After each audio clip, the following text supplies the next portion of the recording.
Facebook পেজে কিভাবে auto replay set করবেন। তো আপনি চাইলে আপনার ফেসবুক পেজে অথবা যে কোনো ফেসবুক পেজে অটো রিপ্লে সেট করতে পারবেন, যে কেউ আপনার ফেসবুক পেজে মেসেজ দিলে অটো রিপ্লাইটা চলে আসবে। তো অটো কিভাবে রিপ্লাইটা এরকম চলে ভাবে আসবে। তো এটা কিভাবে করবেন এই ভিডিওতে সম্পূর্ণভাবে দেখিয়ে দেবো। তো আপনিও চাইলে খুব সহজে এরকম অটো রিপ্লে সেট করতে পারবেন না, যে কেউ আপনার ফেসবুক পেজে মেসেজ দেওয়ার সাথে সাথে এরকম একটা রিপ্লে চলে যাবে। তো কিভাবে সেট করবেন এখন সম্পূর্ণভাবে দেখিয়ে দেবো। তো জানতে চাইলে সম্পূর্ণ ভিডিও দেখতে থাকুন। তো এটা করার জন্য প্রথমত আপনাদের গুগল ক্রোম বাজারে চলে যাবেন। ক্রোম বাজারে চলে যাওয়ার পর এখান থেকে আপনারা সার্চ করবেন মেটা বিজনেস সুইচ লিখে। তো মেটা বিজনেস সুইচ লিখে সার্চ করে দেওয়ার পরে এই ওয়েবসাইটে চলে যাবেন। তারপর মেটা বিজনেস সুইচে চলে আসার পর এরকম একটা অপশন দেখতে পাবেন, এখান থেকে উপর দিকে থ্রি আইকনে ক্লিক করে এটা ডেস্কটপ মোডে অন করে নেবেন, তাহলে এটা ছোট ছোট লেখা আকারে চলে আসবে এবং সবকিছু এখান থেকে আপনারা করতে পারবেন। ফেসবুকে অটো রিপ্লাইটা সেট করার জন্য এখানে জুম করে সম্পূর্ণ লাইভ প্রুফ দেখিয়ে দিচ্ছি। তো এখান থেকে আপনারা ক্লিক করবেন, এখান থেকে প্রথমে প্রোফাইলে শো করে প্রথমে ফেসবুক আইডি লগইন করে পেজে সুইচ করে নেবেন। পেজে সুইচ করে নেওয়ার পরে এখানে এই অপশনগুলো দেখতে পাবেন, এখান থেকে আপনারা ক্লিক করবেন ইনবক্স একটা অপশন রয়েছে, ইনবক্স অপশনে ক্লিক করে দেওয়ার পরে এরকম দেখতে পারবেন। তো আমি লাইভ প্রুফ সম্পূর্ণভাবে দেখিয়ে দিচ্ছি কিভাবে আপনার ফেসবুক পেজে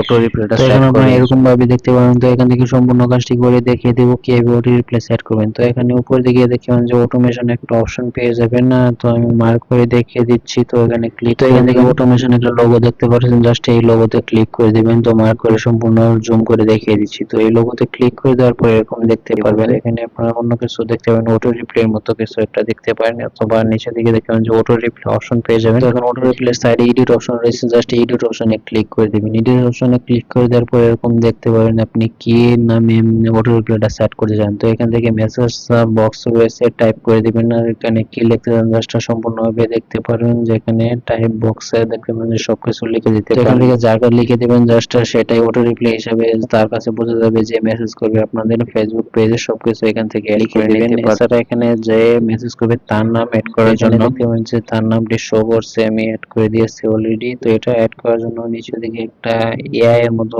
লোগো রয়েছে, তো এই নামটা আপনি যে জায়গায় অ্যাড করবেন না সেই জায়গায় নিয়ে যাবেন আপনার লেখাটা টেক্সটটা জাস্ট এই আইকনটা ওই জায়গায় নিয়ে যাওয়ার পর ক্লিক করে দেওয়ার পরে কিছু অপশন পেয়ে যাবেন, আপনি কোন ধরনের নাম এড করতে চান, তার ফুল নেম নাকি অর্ধেক নেম নাকি সবকিছু এড করতে চান, জাস্ট ওই লোগোতে ক্লিক করে দিবেন। লাস্ট নেম উপরে সিম্বল যে মেসেজ করবে তার ফার্স্ট নেম অথবা লাস্ট নেম শো করবে। 3 নাম্বার যে অপশনটা রয়েছে ফুল নেম অফ রিসিপিয়েন্ট, এটাতে আপনারা সিলেক্ট করে দিবেন। তো এটাতে সিলেক্ট করে দেওয়ার পর আপনাদের যে মেসেজ করবে তার ফুল নামটা শো করবে এবং নিচের দিকে সাইডে রয়েছে অ্যাড অপশন রয়েছে, জাস্ট এখানে অ্যাড অপশনে এখন ক্লিক করে দিবেন, এরপর এটা সেভ হয়ে যাবে। তো এখন যে মেসেজ করবে তার নামটা শো করবে এবং মেসেজটাও শো করবে। তো এখন এই সম্পূর্ণ কাজটা করে নেওয়ার পর নিচের দিকে সেভ অপশন দেখতে পাবেন, জাস্ট নিচের দিকে সেভ চেঞ্জেস অপশনে ক্লিক করে দেবেন, তাহলে এই মেসেজটা সেভ হয়ে যাবে। তো এই নিয়মটি ফলো করে সহজে অটো রিপ্লাই সেট করতে পারেন। তো এখন ফেসবুক পেজে চলে যাওয়ার পর যে কেউ মেসেজ দিলে আপনাদেরকে সাথে সাথে অটো রিপ্লাইটা চলে যাবে, যে কেউ মেসেজ দিলে। তো যারা ভিডিও দেখছেন তারা অবশ্যই ভিডিওতে একটা লাইক করে দিন, ইউটিউব চ্যানেলটি সাবস্ক্রাইব করে থাকলে পরবর্তীতে আরো আকর্ষণীয় ভিডিও পেতে চ্যানেলটি সাবস্ক্রাইব করে রাখুন। সবাইকে ধন্যবাদ সম্পূর্ণ ভিডিও দেখার জন্য।